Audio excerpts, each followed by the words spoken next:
Hello students, एक बार फिर से स्वागत है आपका हमारे चैनल पर। और आगे बढ़ाते हैं। पिछले लेक्चर में जो अपन ने नरेशन पढ़ा था, नरेशन पढ़ रहे थे, उसमें इंटरोगेटिव सेंटेंस पढ़ा था।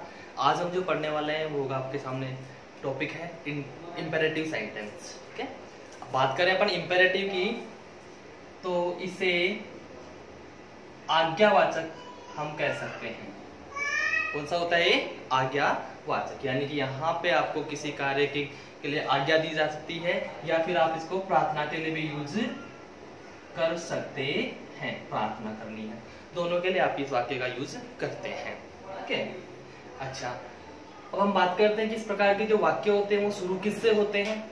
इंपेरेटिव सेंटेंस की मैं बात करूं तो इनकी जो शुरुआत होती है begins with, ये जो वाक्य होता है किससे प्रारंभ होता है?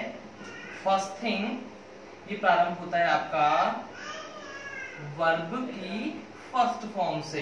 वर्ब की फर्स्ट फॉर्म से प्रारंभ होता है। सेकेंड थिंग अगर मैं बात करूं तो ये होता है डू या डू नोट से। तीसरी चीज अगर मैं बात करूं तो आपका ये वाक्य होता है प्लीज या फिर काइंडली। तो इस प्रकार से आपका ये वाक्य प्रारंभ होता है। सॉरी, ठीक है। अब वही चीज है, इसमें भी कुछ जनरल रूल्स लगते हैं चेंज करने के लिए।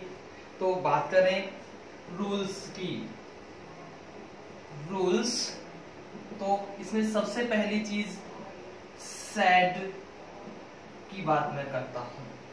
सैड आपके पास आ रहा है, ठीक है, तो सैड को आप चेंज करेंगे ऑर्डर। ऑर्डर में आप चेंज कर सकते हैं इसको, आप इसको चेंज कर सकते हैं एडवाइज्ड। एडवाइस में आप चेंज कर सकते हैं सॉरी, ऑर्डर में आपने चेंज कर दिया, एडवाइस में आप इसे चेंज कर सकते हैं। आप इसे चेंज कर सकते हैं रिक्वेस्टेड, रिक्वेस्टेड, ठीक है। तो इस प्रकार से आप इसे चेंज कर सकते हैं। भाई ये तो आपने, या फिर आप कर सकते हैं इसे वांट में, वांट कर दिया। वांट के अलावा आप एक और कर सकते हैं फोरबेड एटसेट्रा। तो आप इसमें से चेंज कर सकते हैं। सर ये तो कब आप चेंज करेंगे? जब आपको पता है, आपको वाक्य का भाव समझ में आ रहा है। अगर आपको वाक्य का भाव समझ में ही नहीं आ पाता है तो आप क्या करेंगे? तो आपको कुछ अलग से नहीं करना है sir.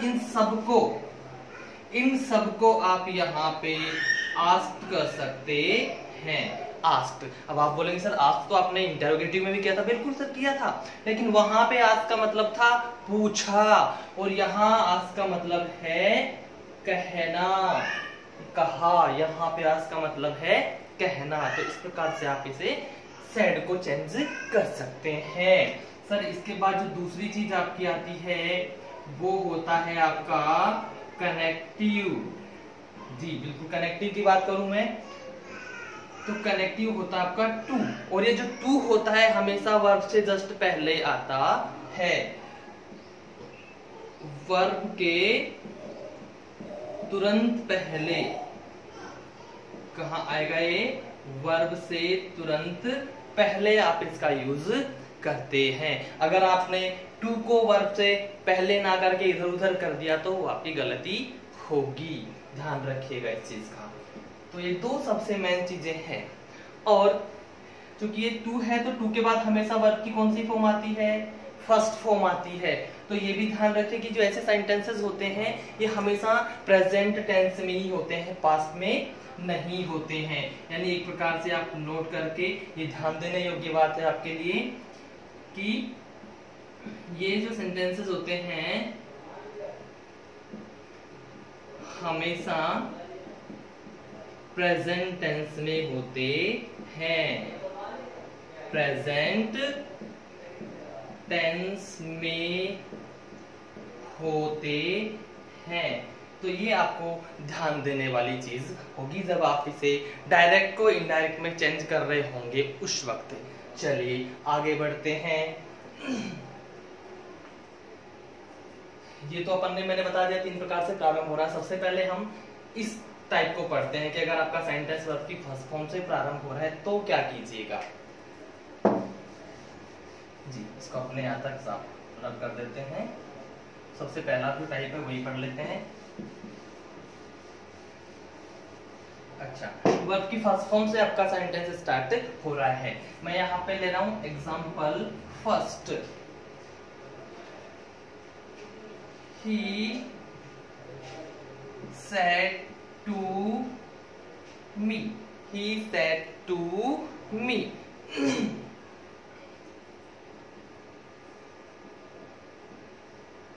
take your time, take your time।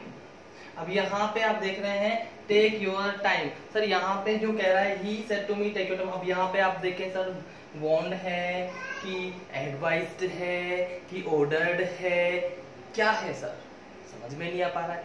ठीक है, मैं यहाँ पे आपको कह सकता हूँ he said to me take your time, अपना समय लीजिए, जितना समय लगता है, मतलब आपको एडवाइस किया जा रहा है। तो आप यहाँ पे पहला तो आप इसे क्या कर सकते हैं, ही एडवाइज्ड मी टू टेक।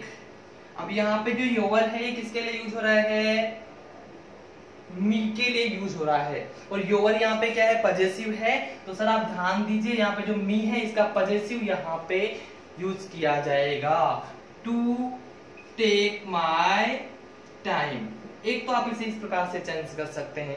दूसरा आप चेंज करें, जैसा कि मैंने बताया आपको समझ में नहीं आ पा रहा, भाव नहीं पता चल रहा है कि सेंटेंस में कहना क्या चाह रहा है, भाई ऑर्डर कर रहा है क्या एडवाइस कर रहा है, हमको पता नहीं चल पा रहा है। तो हम क्या करते हैं फिर यहाँ पे ये जो ही है इसके बाद एडवाइस के बजाय अपन क्या कर सकते हैं, asked, he asked me to take my time. ये आपका फर्स्ट फॉर्म से स्टार्ट होने पे चेंज किया जाता है। ठीक है, दूसरा एग्जांपल हम लेते हैं, she said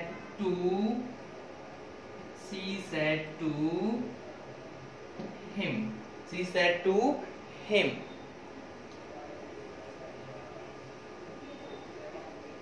play this piano now, play this piano now। अब ये पियानो बजाओ, उन्होंने कहा प्ले दिस पियानो नाउ। तो आप मुझे बता सकते हैं इसमें कि भाई यहाँ पे क्या किया जा रहा है, ऑर्डर किया जा रहा है या एडवाइस किया जा रहा है कि वार्न किया जा रहा है। जी सर समझ में नहीं आ पा रहा है आपको, तो आप क्या करेंगे, यहाँ पे आप यहाँ पे ऑर्डर कर दीजिए प्ले दिस पियानो नाउ, अभी बजाइए इसको या अब बजाइए इसको। ठीक है, तो यहाँ पे क्या कर सकते हैं, सी ऑर्डर्ड हिम टू प्ले। अब यहाँ पे दिस आ रहा है, इसको आप किस में चेंज करेंगे, दैट में चेंज करेंगे,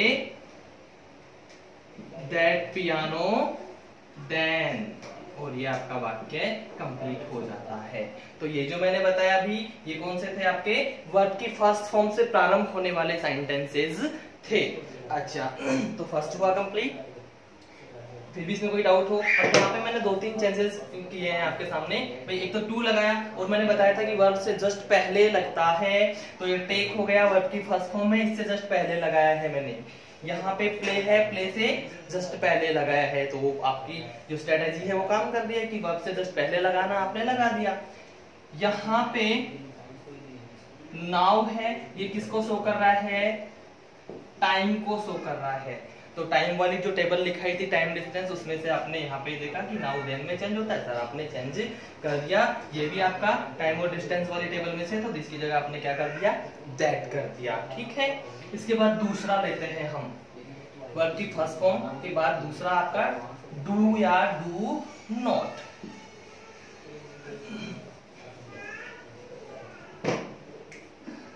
दूसरा आपका है डू या डू नॉट। तो सबसे पहले हम डू का पढ़ लेते हैं, ए पॉइंट करके डू का पढ़ लेते हैं। ठीक है, डू का मैं यहाँ पे लिखता हूं example, he said to them, या आप मान लीजिए यहाँ पे he said to them, do your work properly, do your work properly। यहाँ पे कहा जा रहा है कि आप अपना कार्य सही ढंग से कीजिए। क्या कीजिए? आप अपना कार्य सही ढंग से कीजिए। ऑर्डर किया जा रहा है, चेंज कर दीजिए इसको आप। ये फर्स्ट एग्जांपल है आपका, he ordered them to। अब यहाँ पे जो वर्ब है ये ऐसे की ऐसे रहेगी, टू डू। अब ये वन किसके लिए यूज हो रहा है? them के लिए, यानी कि ये क्या है? ऑब्जेक्ट है, और यहाँ योर पजेसिव है, तो यहाँ पे जो पजेसिव ही यूज किया जाएगा इसके लिए, लेकिन इसका पजेसिव यानी कि देयर यूज यहाँ पे किया जाएगा। सो देयर वर्क प्रॉपर्ली, ये आपका सेंटेंस हो जाता है। क्लियर है? ये आपका डू का हो गया है। इसके बाद में मैं नेक्स्ट चलूं डू नोट पे। डू नोट, सर आप डू नोट पे जब आ रहे हैं, डी पॉइंट है आपका डू नोट, तो अब यहां पे आप चेंज करेंगे तो क्या करेंगे? डू आपका हट जाता है, नोट ऐसा कैसा रहेगा? डू को हटाना है, ठीक। इसके बाद में वर्ब से पहले टू लगाना है, ये भी आपका क्लियर है यहां तक, ठीक है। अब यहां पे आप एक चीज और कर सकते हैं कि जो आपका सैड है, सैड को आप फॉरवर्ड में चेंज कर सकते हैं। जब आप फॉरवर्ड में चेंज कर रहे हैं तो आपका डू नोट, ये दोनों ही क्या है? हटा दिया जाता है, हटा दिया जाता है। अगर आपने जैसे मतलब बॉन्ड या उसमें से कोई सा यूज किया है तो आपका नोट टू हो जाएगा, क्योंकि डू ओनली डू को हटाना है आपको, नोट को नहीं हटाना है। नोट रहेगा, ओनली डू हटाना है, नोट ऐसा कैसा। लेकिन अगर आप सेड को फॉरवर्ड में चेंज कर रहे हैं तो डू नोट को हटा करके, जैसा और फर्स्ट फॉर्म वालों को अपन ने चेंज किया था, डू वाले को चेंज किया था, वैसे इसको भी चेंज कर दीजिएगा। एग्जाम्पल लेते हैं इसका, teacher said to the students, teacher said to the students, don't shout here, यहां मत चिल्लाइए। डोंट शाउट हियर, यहां मत चिल्लाइए। टीचर है तो मतलब सिंपल सी चीज है, टीचर आपको क्या करेगा? ऑर्डर कर रहा है, तो आप यहां पे पहला प्रकार आपका क्या हो जाएगा?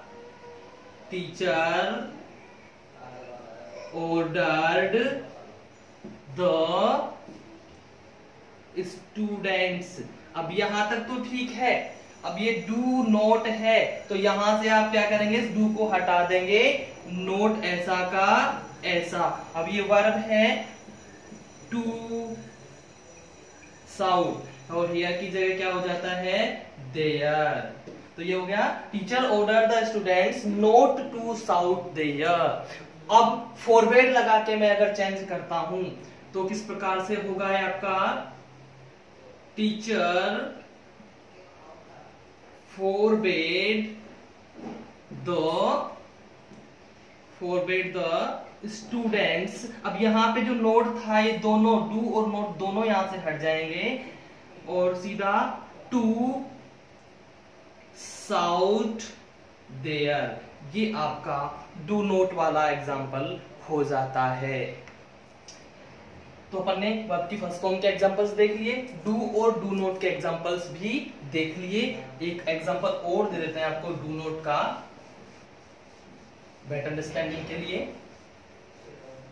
तो सेंटेंस हम लिखते हैं यहाँ पे, इसका फर्स्ट था, इसका सेकेंड एग्जांपल लेते हैं हम। Mother said to the children. Mother said to the children.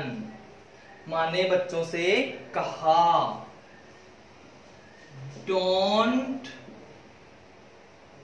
play in the sun. यहाँ पे इन द सन का मतलब क्या होता है? अब आप ये तो कहेंगे कि नहीं सूर्य में मत खेलिए, इसका मतलब यहाँ पे ये हो रहा है कि धूप में मत खेलिए. तो एक चीज तो ये कि मदर वॉर्न कर रही है बच्चों को, तो यहाँ पे आप कीजिए मदर वॉर्न्ड द चिल्ड्रन. वही चीज डू को हटा दीजिए, नोट अपने प्लेस पे ऐसा का ऐसा रहेगा. Mother warned the children not to play in the sun. Sir यहां से डू को आपने हटाया, नोट को ऐसा का ऐसा रखा.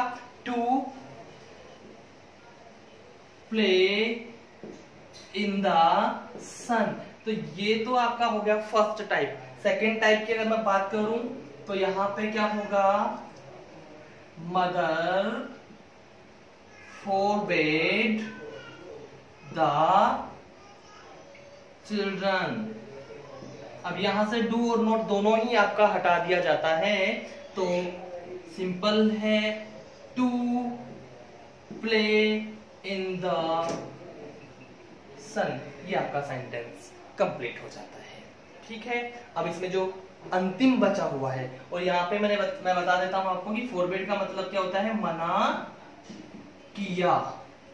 यहाँ पे हम क्या कर रहे हैं? Mother warned the children not to play in the sun. माँ ने बच्चों को वॉर्न किया कि धूप में ना खेलें. और इसका मतलब क्या है? माँ ने बच्चों को धूप में खेलने के लिए मना किया. इजी. ठीक है, आगे बढ़ते हैं.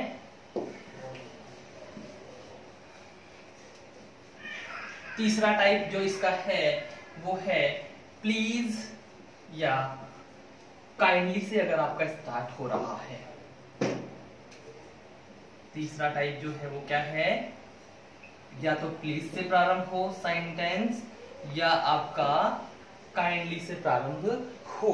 इनसे अगर हो रहा है तो सबसे पहली चीज तो आप ध्यान देंगे, सैड किस में चेंज होगा? रिक्वेस्टेड में चेंज किया जाएगा. ठीक है. तो एग्जाम्पल लेते हैं हम इसका. He said to me, please give me your pen. Simple सा सेंटेंस लिया है मैंने, please give me your pen. ठीक है. चेंज कीजिए, ही रिक्वेस्टेड मी. अब यहाँ पे जो ये प्लीज है ये हट जाएगा. क्यों हटाया सर आपने? क्योंकि आप यहाँ पे रिक्वेस्टेड कर रहे हैं, इसी की वजह से सेड रिक्वेस्टेड में चेंज हुआ है. तो आपने प्लीज को यहाँ से हटा देना है. हट गया, ये हट गया तो रिक्वेस्टेड आ गया. He requested me to give. अब यहाँ पे he said to me give me. अब यहाँ पे ये मी किसके लिए यूज हो रहा है? ही के लिए. तो यहाँ पे हो जाएगा हिम, क्योंकि ऑब्जेक्ट है ये मी. क्या है ये? ऑब्जेक्ट है. तो ही का ऑब्जेक्ट क्या आ गया? हिम आ गया. अब यहाँ पे योवर किसके लिए हो रहा है? मी के लिए. मी ऑब्जेक्ट है लेकिन योवर पजेसिव है, तो यहाँ पे मी का पजेसिव आई मी माय. तो यहाँ पे क्या होगा? My pen. He requested me to give him my pen. Clear है? ठीक. एक और देखते हैं यहाँ पे. Student said to the principal. Student said to the principal. विद्यार्थी ने प्राचार्य से कहा. Kindly grant me a leave. Simple सा सेंटेंस लिया है. Kindly grant me a leave, कृपया मुझे छुट्टी की परमिशन दीजिए। जी चेंज कीजिए, student requested the principal, student requested the principal to grant. अब यहाँ पे मी किसके लिए आ रहा है? स्टूडेंट, यानी कि थर्ड पर्सन। अब स्टूडेंट ही है, स्टूडेंट्स नहीं है, स्टूडेंट है यानी कि थर्ड पर्सन सिंगुलर है। और अब ये यहाँ पे लड़का भी हो सकता है, लड़की भी हो सकती है। तो मी जो है किसके अनुसार? सी और हर के अनुसार चेंज किया जाएगा। मी ऑब्जेक्ट है, तो प्रिंसिपल टू ग्रांट हिम या फिर हर, हिम या हर अ लीव। तो ये आपका सेंटेंस कंप्लीट हो जाता है। इसके तीनों टाइप्स आपके समझ में आ गए होंगे। इसके बाद में इसी का एक और पॉइंट हम ले लेते हैं, वो क्या होता है कि मिक्स सेंटेंसेस होते हैं।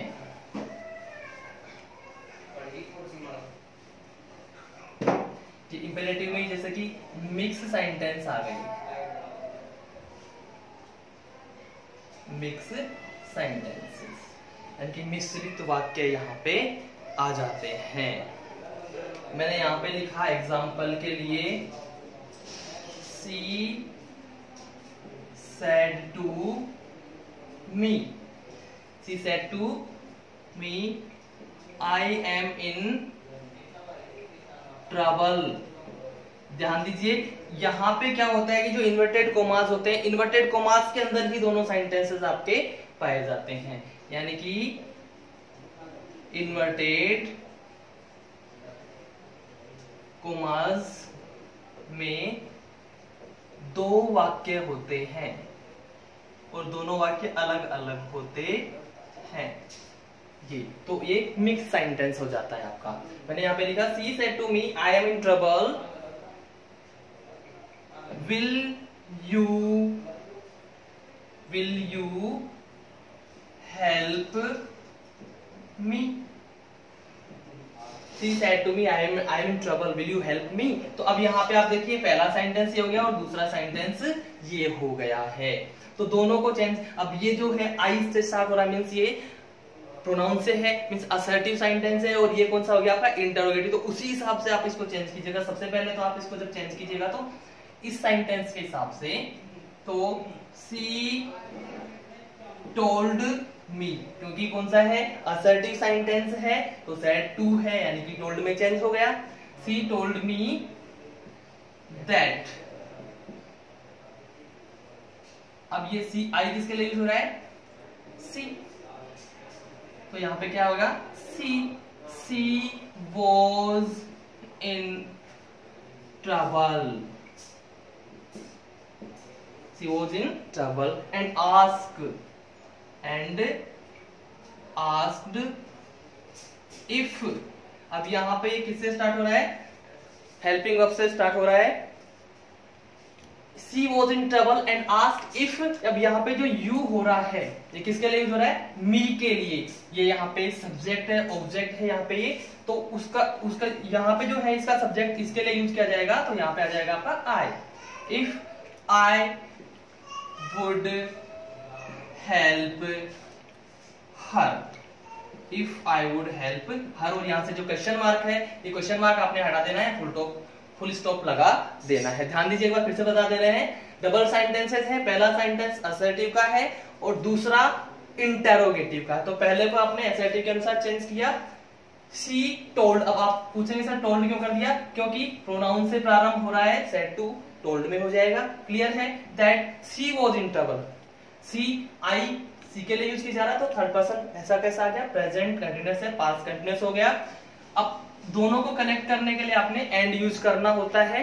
अब आप जो यहां पे है सेड को चेंज करते हैं इंटरगेटिव में आस्क में, तो आपने यहां से आस्क लगा दिया और हेल्पिंग वर्ब से स्टार्ट हो रहा है इसलिए कनेक्टिव इफ। बाकी आगे आपको सिंपल रूल्स पता ही है। तो आज के लिए इस लेक्चर में इतना ही। Thank you.